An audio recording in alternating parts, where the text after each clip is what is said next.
आज प्रबल अति प्रबल वर्षा 5 जिला को रेड वार्निंग। आज प्रबल वर्षा नहीं आज 5 जिला को रेड वार्निंग जारी होती। 18 जिला को ऑरेंज, 7 जिला को येलो वार्निंग जारी कराई। आज और आसंता काली पुरी को 2 दिन प्रबल अति प्रबल वर्षा नहीं आकलन करिछि पाणीपाग विभाग।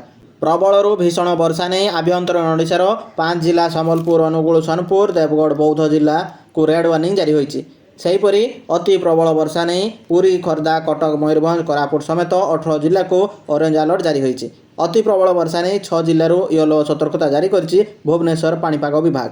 परवर्ती खबर, वंदे मातरम को अपमान कले कड़ा दंड। संसद में आसुची नुआ बिल। जातीय संगीत को अपमान कले पड़िबो महंगा। संसद में आसुची नुआ बिल।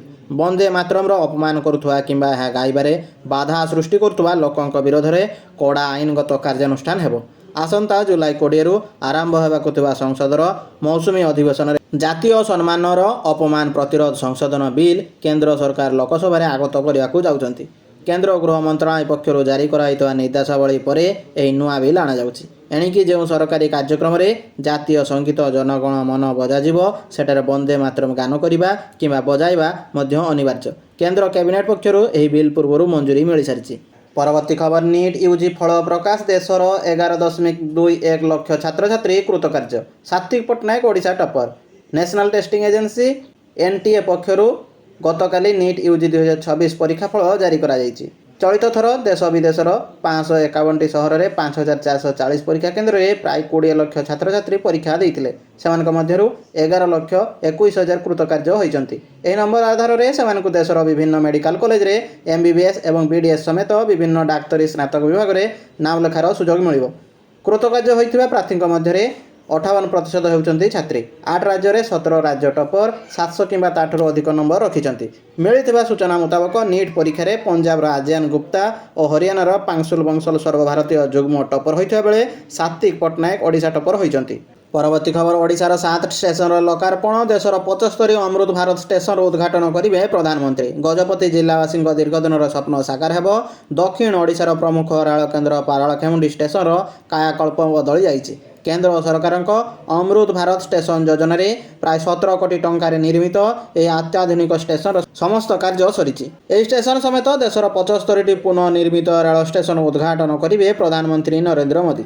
यह मेगा प्रकल्पर ओडिशार 7टी प्रमुख स्टेशन उद्घाटन सेगुड़िक है बलांगीर, बरपारी, परडाखेमुंडी, तालचेर, केसिंगा, बारिपदा और विमलगढ़ रेल स्टेशन। यह स्टेशन गुड़िकर नवकलबर होइछि। केंद्र सरकार अमृत भारत स्टेशन योजना अधीन यह स्टेशन गुड़ी को विश्वस्तरीय करा जायछि। ओडिशार 7टी स्टेशन नवीकरण पर प्राय 109 कोटी टंका व्यय करा जायछि। परवर्ती खबर आसूची 10 कोटी टंकिया प्लास्टिक नोट। आरबीआई जारी कला सूचना। देशर खूब शीघ्र प्लास्टिक नोट प्रचलन होगा जाउछि। भारतीय रिजर्व बैंक आरबीआई देशर मुद्रा व्यवस्था एक गुरुत्वपूर्ण और आधुनिक परिवर्तन पर प्रस्तुति करिछि। सूचना अनुसार आरबीआई खूब शीघ्र पॉलीमर अर्थात प्लास्टिक नोट पर एक पायलट प्रोजेक्ट आरंभ करिवो। यह पायलट प्रोजेक्टर सफलता पर ही देशव्यापी एक बड़ धरणर प्लास्टिक नोट प्रचलन हेबो। यह अनुमान करा जाउछि जे 2027 मसीह प्लास्टिक नोटर पूर्ण परिमाण में प्रचलन आरंभ हो पारे। यार अर्थ होउछि सेतेबेलको सारा देश में प्लास्टिक नोट प्रचलन आरंभ होइजिवो। एथिपई एक विश्वस्तरीय टेंडर मध्य जारी करा जायछि।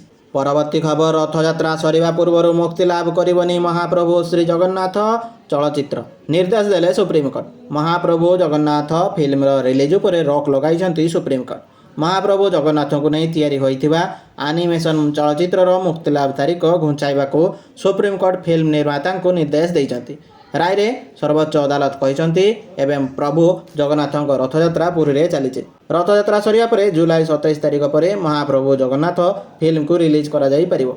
या पूर्व महाप्रभु जगन्नाथ फिल्म मुक्तिलाभ उपरे ओडिशा हाईकोर्ट जुलाई 15 रे रॉक लगाई। देशव्यापी फिल्म रिलीज उपरे हाईकोर्ट को कटकणा को सुप्रीमकोर्ट रे चैलेंज करथिले फिल्म निर्माता। परवर्ती खबर, जनगणना 2027 पर जोरदार प्रस्तुति। समस्त विभाग को सरकार निर्देश। देशव्यापी जनगणना 2027 को सुचारू एवं सफल भाव संपन्न करने प्रस्तुति जोरदार होइछि। यह महत्वपूर्ण कार्यक्रम में समस्त सरकारी विभाग सक्रिय सहयोग निश्चित करने को सरकार पदक्षेप नहीं। एने समस्त विभाग को सरकार पक्षर चिठी लेखा जाई समन्वय रक्षा करने सह आवश्यक सूचना और सहयोग जोगाई देवाकू कहुଯାଇଛି। जनगणना कार्य को समयबद्ध और निर्भुल करने समस्त विभाग भूमिका गुरुत्वपूर्ण रहिबो। एथर जनगणना प्रक्रिया को अधिक आधुनिक और स्वच्छ करने लक्ष्य डिजिटल प्लाटफर्म व्यापक व्यवहार करा जिवो। ପରବର୍ତ୍ତୀ ଖବର ଇସ୍ତଫା ପରେ ଇସ୍ତଫା ଦେଉଛନ୍ତି ଇସ୍ରୋ ବୈଜ୍ଞାନିକ ଗବେଷଣା କ୍ଷେତ୍ରରେ ଦେଖାଦେଲାଣି କଳା ବାଦଲ।